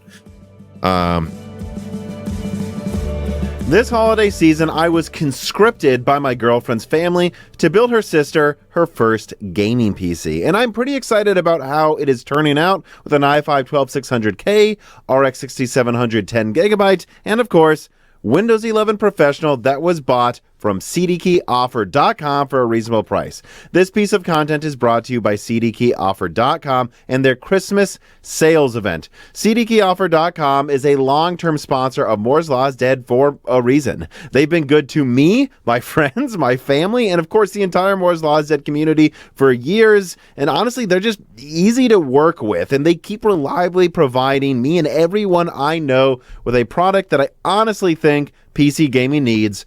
Fair pricing on Microsoft software and other products. And that includes Microsoft Office Professional 2021 that I'm excited to surprise my girlfriend's sister with the knowledge that her PC will come pre-installed with Microsoft Office 2021 Professional. And it's because it wasn't that expensive to get from cdkeyoffer.com. If you need reasonable pricing on Microsoft software this holiday season, and I would assume anyone building a PC this Christmas does, then make sure you use offer code BROKENSILICON for 25% off software, Moore's Law for 10% off physical products that they sell from their website now, and Die Shrink for 3% off everything else. Using these offer codes really does help Moore's Law is Dead a lot, and it helps you save money. Go to cdkeyoffer.com today. All right. Let us move on now to the wrap up. It'll be a very brief one. It's like a third as long as usual. So the layoffs at Intel have officially began. I have several sources at Intel that say they have colleagues who have been fired, and now they're seeing hundreds of people leaving like a week. So it's happening. No, they're not going to fire 20,000 people overnight, but we're seeing the layoffs begin, and there's been people who have told me I've been fired. And there's been people that have told me I know someone who's been fired. So I thought that was worth mentioning. It's a little scary. I feel bad for them. Also, we have 4060 Ti specs supposedly leaking from Copilot. I just want to throw that out there. And yeah, it kind of looks like they're just finding a way to relaunch a 3070. And then we have Carmack resigning from Meta, which does not surprise me at all. I mean, I heard some inside baseball things from some of my contacts at Meta that Carmack was disagreeing with Meta more and more as time went on. And he does not like how they handled the he started Oculus, right? Yeah, he doesn't like how they're handling the Quest 2, the Quest Pro. He doesn't like what they're doing with it. Like, he thinks it's stupid what they're trying to focus on. You know, I don't know a ton about John Carmack, but based on what I know about him, it doesn't really surprise me that he would clash with Meta. He seems to be I don't know, somewhat purist type person. And I don't know. I think he would inevitably clash with a company like Meta. Yeah, because I think he was already working on Oculus before Facebook bought them. Yes, so I believe so. That's worth mentioning. Having said that, he was working peacefully with them for a few years, but yeah, not recently. I heard a lot of stories about, like, I actually think I have an email somewhere from him that was shared with me where he was just like openly showing it, whatever the phrase is, like laundry of the company, like company-wide email where he's like voicing disagreement. So this is, it's unsurprising. I think I was basically told he's probably going to leave within a year anyways, but yeah, he it looks like on his Facebook, it's interesting he chose to post this to Facebook. He posted a long had a long post about like his feelings about it, because I guess internal stuff from him got leaked, and he wanted to put I have that email, so I'm not surprised. Yeah, he wanted to put everything out there so there is context behind everything he said. So if you're interested, you can go read that. All right. Well, that is, like we said, it's like half a news episode, and we are done with that portion. I now want to move on to just, maybe talking about half of the launches in the beginning of 2022 before we will transition the following week to talking about the rest of the launches in 2022 with, David from David Does Tech Stuff and what we think about it. But let's open this up with a reader mail. Aiden FS writes in and says, quick impressions of this year. My favorite launch, I guess, was the 5800X3D, it turns out, but really only after it got cheaper. And on that note, does RDNA 2 becoming cheap also count as my favorite thing from this year? My least favorite launch of 2022? Well, that was the 3068 gigabyte. I don't think much needs to be said about that thing. And the thing that I'm most excited for next year is going to be Fishhawk Falls and Navi 33, because I'm just curious how both of them will perform. I don't really care about anything else. Low-end Lovelace is going to be overpriced and not have enough VRAM. Classic Nvidia is what I'm expecting in that department. So, yeah, I don't know, Dan. We're going to kind of go through this a little quickly, but what was your favorite launch from this year? Favorite launch from this year? 5800X3D was pretty cool. I was planning on getting one for a while, and it just turned out at the time when I got it, the 5900X was better. And then, I don't really know. I guess after that, the 4090? I'm not sure. That's the funny thing is it's like, I have one, 4090. If not that, I would say graphics cards getting cheap is kind of my story, if I'm allowed to say that, right?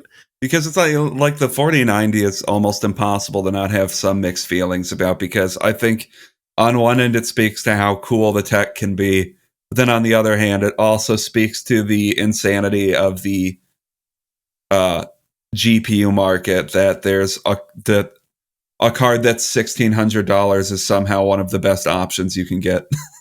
Yeah. Well, let's remember the Titan RTX was $2,500. Yeah, I know. But so it could be worse. And I guess that's why I remain pleasantly surprised that the 4090 came in at that price and hit the performance we expected. Yeah, I know. It's just a little funny that we're like celebrating. If you would have told us 6 months ago this was going to be our favorite thing. I know. It's like, it's not $1,900. I don't think this would have been the thing we would have said. Oh, man. All right, so let me start going through some of the early things that I won't cover as much with David. Rembrandt, final thoughts. I have my own thoughts on it briefly, but let's talk about it a little here. It was I don't have too much to say about Rembrandt. It was a good uplift over like Cezanne, but I don't think it was like some revolutionary thing. It's just like, here's our replacement for Cezanne. It's clearly better than Cezanne. Get this now instead. And then I thought they're unveiling, if I'm remembering correctly, Rembrandt they were trying to advertise, we finally brought good low-end gaming to an AP, or like 1080p low-end gaming to an APU, and then proceeded to put it, not pair it in anything that utilized its graphics, which bothers the shit out of me. If you're going to advertise this thing as a gaming APU, or you're going to advertise the graphics of this APU for gaming, how about we try to make some small graphic APU laptops for gaming? There are some handheld gaming devices coming out now with the 6800U, which has the full 12 compute units and at 15 watts. So that is coming out. That's cool. A year late. But it's just like, what? It would be cool to see like a 12-inch laptop or something with like a 6800U. That it's just like, listen, this thing is small. It's not great at gaming, but it's not very expensive, and you can game at like 900p to 1080p. Yeah. Well, hopefully that's what happens. We brought it up with Little Phoenix, I'm sure we'll save some of this discussion for the final episode looking forward, but 2 big core, they're really full cores. It's just different degrees of big. 2 Zen 4 cores, 4 Zen 4C. All of them have hyperthreading enabled. Come on, AMD, man. Take that, let it use like 10 watts and pair it with a 35 watt graphics card and give me like a razor thin 14-inch 1080p gaming laptop for $700. That would be so easy to recommend to people. Yeah. But yeah, no, and with Rembrandt, I think the efficiency is what I remember saying, guys, it's not the graphics card you should be looking at here. They're saying if you give it FSR, it's almost a 1650 max Q. Okay, so it's a 1050 Ti. That's not crazy, really. But the efficiency, 24 hours of battery life in some scenarios or something like that. Like the idle power was insane.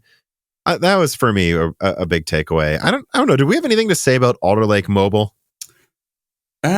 Not really. I don't have anything to say. I feel like every year Intel like puts way out better than Rocket Lake, Coffee Lake, but Tiger Lake was kind of more impressive, more exciting at the time. Yeah, and I feel like every year Intel puts out its laptop CPU lines, and I generally don't have much negative to say about any of them. They've except for Comet Lake back then. Yes. I mean, that was pretty bad against Saison. Yeah, that's true. But I feel like barring that generation aside, Intel CPUs are generally, mobile CPUs are always pretty good. Like, it's just there's a consistency to them that I don't know.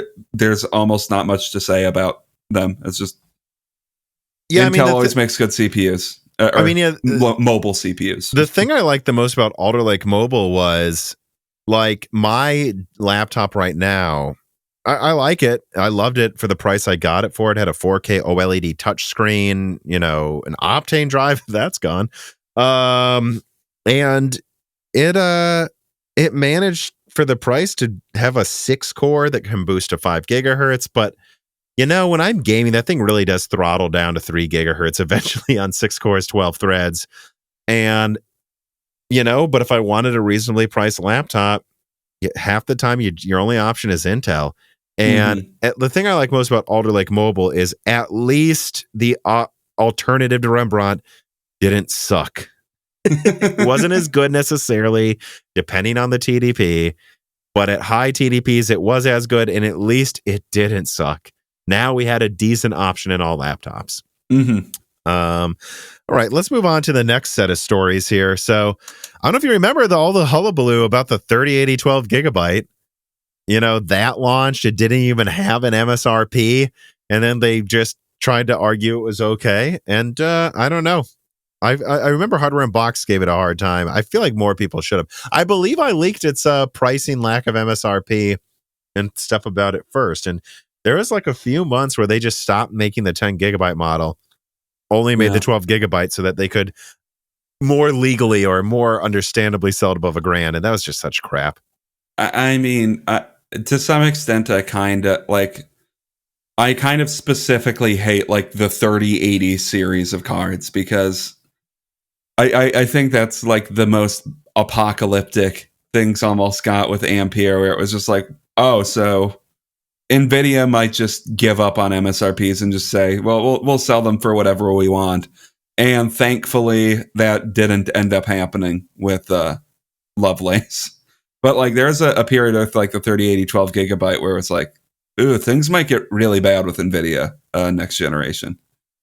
And they're only kind of bad now. They seriously considered not putting an MSRP on the 3090 Ti as well. No, I mean, I'm not surprised. But they just barely were back down from the brink, which that was one of the stories. Let me bring that up. What do you think about the 3090 Ti? Remember how they were supposed to launch that in January?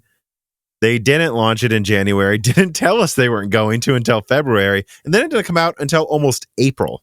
Yeah, I mean, I think it seemed like it might be more disastrous than it was. If I'm remembering correctly, a couple of the early like EVGA models had some issues or something like that. But overall, they had to like redesign the card because of a bunch of issues. And it got the PCIe Gen 5 connector before anything else, which weren't melting, by the way, back then. But other than that, I don't know if there's much to say about the 3090 Ti. It's a late gen upgrade for people that need to have the newest thing constantly. And it came out like 8 months before the 4090 and was made to look up pretty stupid pretty quickly after it came out by the 4090. But I see all this talk of like people getting burned that got a 3090 Ti, and it's like, I hope people that are buying a 3090 Ti weren't expecting this not to be. I mean, yeah, that thing dropped in price like a rock a week after launch. That was hilarious. Yeah, it's just, of course it was going to, and of course the Lovelace was coming out within a few months. So like, this was something to buy if your money is burning a hole in if you need to burn a hole in your wallet. Like, there's nothing about the 3090 Ti that like screams I needed to buy this, unless you just had $2 freaking extra grand that you absolutely have to spend that month it came out. Well, I think I'm going to skip over the 3050. I don't have much to say about that. It was never MSRP. It's still not MSRP. Gamers Nexus said they couldn't make a card like that below 300. They still haven't. I have nothing else to say. Yeah. I mean, I got it the 1 week it was $300 when everything else was still more expensive, just because Amazon could deliver it to me same day and it would use the same Nvidia software I was already used to. So that's why I got it. But I can honestly say that's one of the least recommended cards. What's worse, GTX 550 Ti or the 3050? Probably, I would say the 550 Ti, but I agree. I hated that card so much. That might just because at least people weren't recommending the 3050 left and right. For those who don't know, the 550 Ti was a 192-bit card that actually, I believe, had 1 or 2 gigabytes of RAM. So that had an awkward memory segmentation issue too. And just like the 970, just no one talked about it back then because NVIDIA didn't try to do that with a high-end card until the 970. And I think that thing was typically, $150, and you could have gotten a 6850 for basically the same price, and yet people were getting the fucking 550 Ti that was like half the performance. It was insane. Yeah. I don't know what else to say. 550 Ti was such a fucking dumb card. All right. We don't need to talk about the 550 Ti again, though. Well, but on the note of the 3090 Ti, which I found a fun reason to steer away from my train of thought, I'd say the 3090 Ti, though, ended up a bit better than expected. Some people thought it'd only be 5% better. It was like 12% better than the 3090 while having better thermals. It was quieter. And I think we can also say the same of the 6950 XT. That was a solid at least 10% better than the 6900 XT. In this case, thanks to, I believe, they had a much, much, much faster Infinity Cache clock or something. Yeah, I mean, was interesting.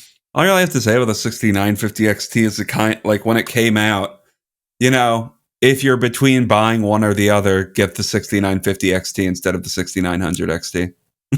Yeah, but unless it became, but it was still, like 50% more than a 6850 XT for 20% more performance. But I guess that's better than being 40% more for 10% more, 50 for 20, 40 for 10. Yeah, it's a better deal.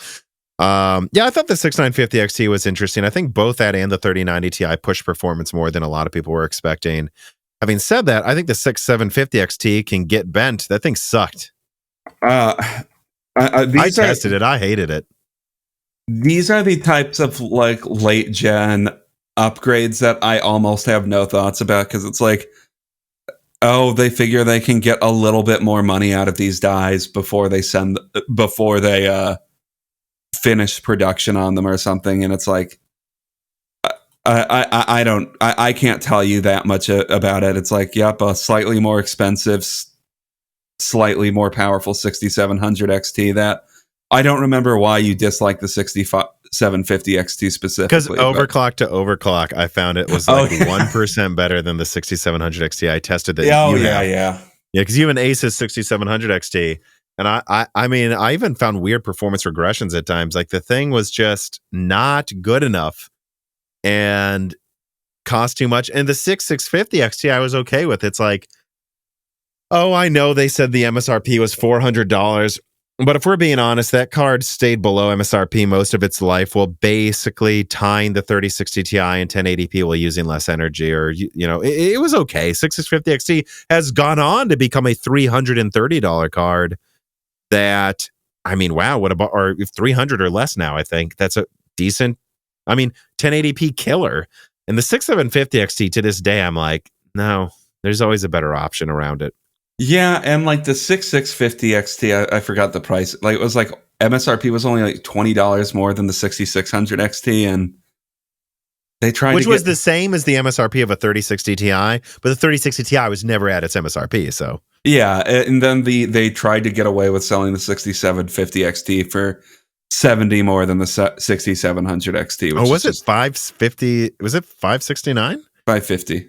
Oh, 550. Oh, right, because it was 480. Yeah, so that's dumb. They tried to charge 15% more for like 5% more performance, whereas the 6950 XT was 10% more for 11% more. 6650 XT was like 5% more for, 8-10% more. The 6750 XT can go to hell. Yeah. But a 67 product that cannot go to hell in my books is the ARC 6710 gigabyte, which I believe came out a little later. Could have gone into the David episode, but I figured he didn't have much he wanted to say about it. I tested the 6700. It's going in a PC I'm building for a friend. I like it. I mean, if that thing stays $300, that's my low-end recommendation for the next year. Yeah, I mean, I have no time to test it. You seem to be pretty positive on it. And how much does it cost again? Is it 320? What? 320? Yeah, 320-ish last time I checked. Yeah, I mean, for the things that's competing against, then like, yeah, that's a 3050. That seems like the low. That seems like the low end option to me at this point, and I think it's important to highlight. Low end option means 6700. I imagine that's getting what 1440p high settings for the most part, like 1440p Ultra and Battlefield at 120, pretty much locked. And then in 4K, I had minimums at 60 hertz in 128 player battles, Ultra. So yeah, that's a good card. If you think about it, you have a 6700 XT. It should be overclocked to overclock 15%, 20% better.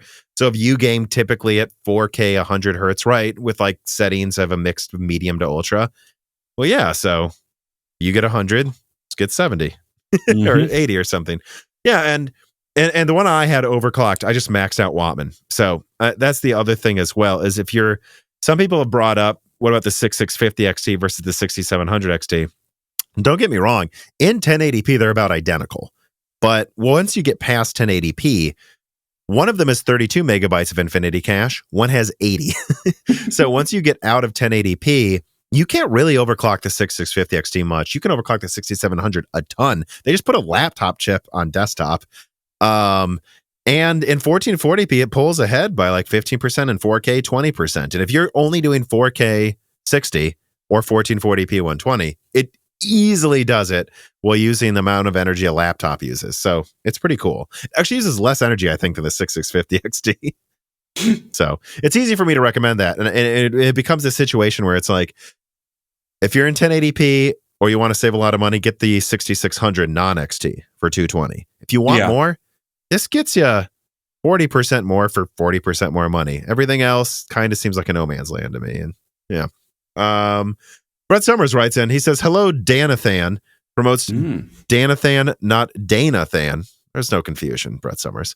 He says, I hope this finds you well. I'm curious to know a few of the games you play with your 6700 XT and what settings and frame rates. Thanks in advance. So games I'm playing right now, generally speaking, it's like Deep Rock Galactic, Call of Duty, and Age of Empires for the most part, and sometimes Battlefield 2042. Usually I try to run games at 4K. I can generally get that to by adjusting settings to somewhere between 80 and 100 frames per second. Deep Rock Galactic, I'm getting like 120, 140 frames per second. And if I have to, I'll bump it down to 1440p if that can get to me to like 120 FPS. But I've got to say, like, especially Call of Duty 2, I think Call of Duty Modern Warfare 2, the Roman numerals, not the number. Return of the 2. the Roman numerals, not the number, Tom. Yeah. I'm impressed by that game's performance with FSR. I do FSR. They say this is a good showing for AMD, this game in general. This is the game where the 7900 XTX comfortably beats the 4090. Yeah, I do FSR quality mode, and I can run that on 4K, obviously. I with other settings other than textures turned down, which I can always have textures on Ultra with 12 gigs of RAM. But with some settings adjusted down to like high or medium or whatever, and FSR at quality mode on Call of Duty, I'm generally getting around 100 frames per second. So, yeah. And then in Deep Rock, isn't it? You just FSR 4K, it runs fine at 144 hertz. There's always going to be insane scenes where there's a million glyphids on screen that it a little. It's usually like 120 to 140 hertz in Ultra. In bad areas, it can drop to like 90. I noticed the spaceship thing, like there's weird areas that are CPU bottlenecks. We were messing with it last night. The spaceship is weird because I noticed that's one of the most variable, places of performance in that game, and the spaceship is like the hub of the game for people that don't play it, which you would typically expect to be less taxing than other parts of the game, but it's not. So I figure like if it doesn't drop below 100 FPS in the spaceship, it's fine when I'm actually playing the game. What settings do you use in Battlefield? Because with my 4090, that was when I was blown away by. I mean, it's like 70% usage maxed out completely without DLSS on or something. It's silly. Oh, what is for Battlefield? I'm like 4K, mostly medium settings, quality mode. I mean, high. Not quality, ultra for textures, and I get around 100 FPS in that game.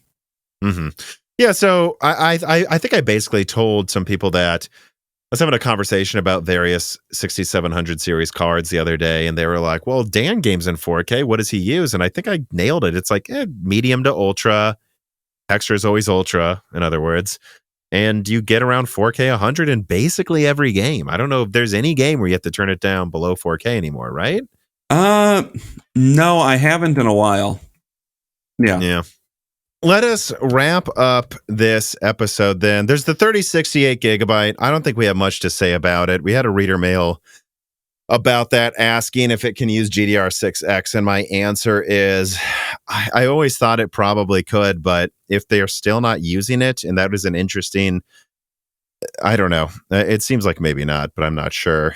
The final thing I wanted to bring up here, out of all the things we have, is 5800 X3D and AM4 reaching end of life. Chris Rich wants to ask, how would you rate the AM4 platform compared to all the others?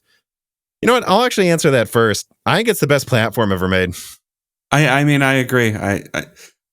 It lasted for 5 years. Definitely had some growing pains near the end, but they were able to get something to have 4 generations on it. Sorry, not 3. And I would say those are some of the best CPU generations we've seen in a long time. I mean, Zen 1, Zen Plus, Zen 2, Zen 3, Zen 3X3D. Arguably 5 gens. Yeah, I guess. Arguably.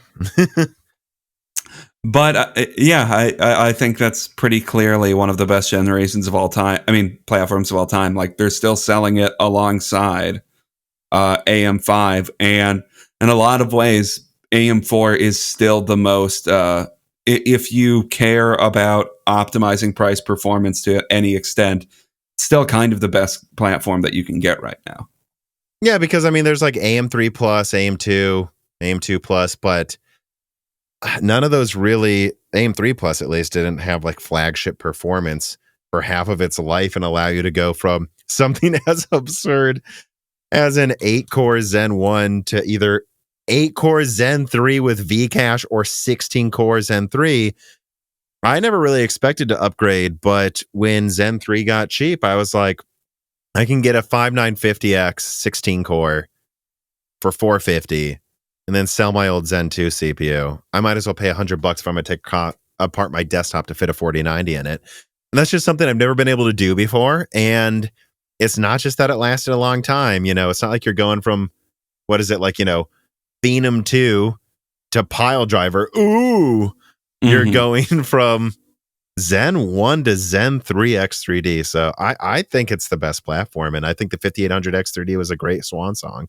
Yeah. Outside of that, I don't know how much else I'm going to say here. I mean, there's MI300. I don't think you have much to discuss about that. No. I mean, I think it's going to be a monster. It was a funny conversation came up with Adored. Like, I do know that they've played around with putting Navi or RDNA 3 chiplets on MI300. And it'd be hilarious if they made some like 12 chiplet gaming, like 1,000 teraflop. Well, it wouldn't be 1,000. It might be like 400 teraflop graphics card. And then they just launch a $10,000 gaming champion and say, hey, we win. Who cares? Bye, everyone. But, outside of that, I have not much else to say. And it doesn't seem like that's going to happen. Fishhawk Falls, I think I'll just discuss that with you in the final one. But that was leaked this year, which was exciting to see the return of Intel Workstation. And I guess the final thing, I actually added it last minute. Optane dying. I mean, any final thoughts for Optane? I don't know. I just don't have much to say about Optane, really. Like, it was a thing that existed and never really reached consumers in any meaningful way. So, like, I guess rest in peace to a platform to a technology that never really did anything for most people. And never really delivered. Yeah. Yeah, I know. It's just, God, it came out of nowhere. It was nuts. But all right. That was the summer, going back for like 30 minutes, looking over the beginning of 2022. I will continue this conversation with David for much more time, going over all of those releases, and then we'll continue with looking forward to 2023. Before we do, though, I have one more reader mail. 0x000FF4 says, will we see a Titan with 48 gigabytes of memory this generation, or must we just wait for the next one? I'm looking for a machine learning GPU, and my budget is $10,000, but 48 gigabytes of RAM is a must. Well, Dan, you know that I actually have a lot to say about a potential Titan, don't I? Including things that'll be nice to look at, everybody. I've been saving some leaks for the end of the year while I'm on vacation, so there's a not very subtle teaser. But what I will also say is if your budget is $10,000, go get a 6000. Yeah. It's 300 watts. You can get it now. It is full 8102. Go get that now. Honestly, like, what are you waiting for? But make sure you're subscribed to see what that leak is. Yeah, in about a week, everybody. And I don't know. I'm falling asleep. I'm exhausted. The series will continue in the next episode with David, and then again with you and Dan. And, it's been a great year of hardware. Don't let the disappointing news get rid of the fact that you can now get a lot of these cards for half the price we could last year. And I think things are going to keep getting better, at least in a vacuum, next year. Can't say all of the world's going to get better next year. We'll have to see on that one. But thanks for listening, everybody. Thank you for support. Remember, if you subscribe to Moore's Law is Dead on Patreon, you can get these podcasts early and ad-free throughout the holiday break. There will be exclusive podcasts only people who are supporting us on Patreon get. And, just double check your subscribe to the YouTube channel as well. YouTube unsubscribes you sometimes. And, Merry Christmas, everybody. Happy holidays. Take care of yourselves and your loved ones. Yeah.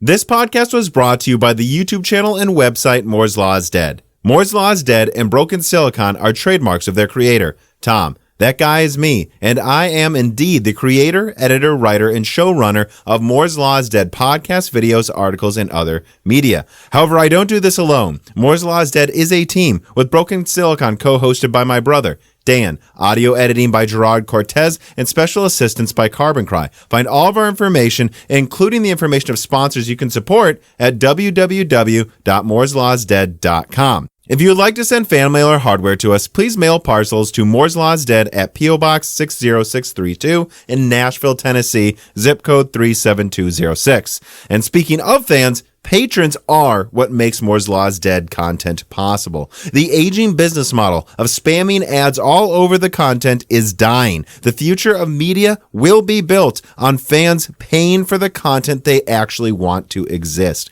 And so if you have the extra money, but only if you do, please consider supporting us. For just $2 a month, you get access to the exclusive podcast Die Shrink, voting on subjects of future podcast episodes, the ability to have your questions read aloud on Broken Silicon, Die Shrink, and Loose Ends, and of course, access to the Moore's Law is Dead Discord full of like-minded people who would love to meet you and talk to you about computer hardware. I am one of them. Additionally, higher tiers get access to ad-free episodes of Broken Silicon, the entire back catalog of Flyover States podcasts and other projects Moore's Law is Dead has done, and thanks in the credits of videos and other perks as well. And hey, if you can't afford to support us, please do share Moore's Law is Dead videos and podcasts with friends and family on social media, Reddit, and forums. And give Broken Silicon a 5-star review on Apple Podcast or your preferred podcast app. All of this really does help so much.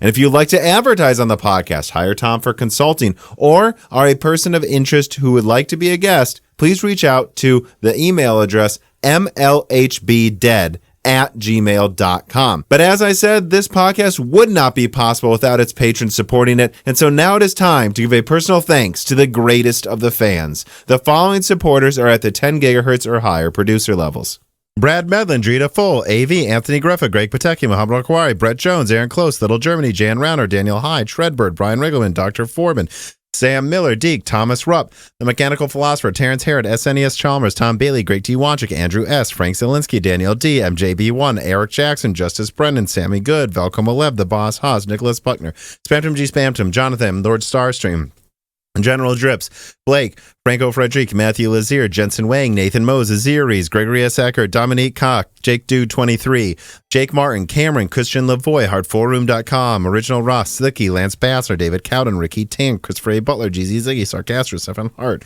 David Sebastian, Meat and Pork, Stu, Tim Robb, Luis Correa, Ian Clifford, Jesse Jaskowiak, Travis Gooding, Holden Mobley, Nanyan, Chris Rich, Steepest Learners, Mad, Zutsu Taylor, Stephen Coates, Michael McGee, Chuck Glidden, Simi Malas, Greg, Autrini, Patrick Groh, Amiable Chief, Brett Summers, Milton, Stephen Dick, Tommy, Kunden, Brucha, Mark Mitchell, Mark Daffy, Dalmain Peterson, James Anderson, Marshall Pierce, Mark Raidmaker, Dave Schultz, 3DS Boy 08, Hal Buma, Norithio, Matthew Landavazo, Stefan, Cole Attic, Henry Zhang, Judson N, Brendan O'Connell, The Grid, Michelle Pell, D31337 Antics, Joseph Kelly, Noah Nicoella, Hexa Puma, Chrysantheme, Jerem Ferrier, Mayor, Keith Moore, Keita Abdul Kadar, Precision, DNA Tech, Nicholas Alexandra, John O'Shea, Royce Meyer, Charles Russell, Reginald Ari, Slushbot, Tika Autumn, Jackson Miller, AJSMMH, Neith Razink, Mean Dean, Cal, Andre Jacques, Gaiman Since Reagan, Jeff Sedler, Jordan Simkovic, Loophole 35, Winstar, William Welpe, James I. Raider, Corey Leonard, Nalima, John Sim, Shin, Justin Bussell, Kelvin, Austin Haggerty, Roger Davies, Shea, Julian Leaked, Corey Chappelle, Evan Dingle, C2, John Iverson, Samuel Park, Aaron, The Eternal Dreamers, Jansen, Ingema, Mark Central, Derek Lambine, Michael, Force and Force, Him Sagung, Robert Davidson, Space Channel 5, Beer Motor, and of course, thank you to Sahara for the music.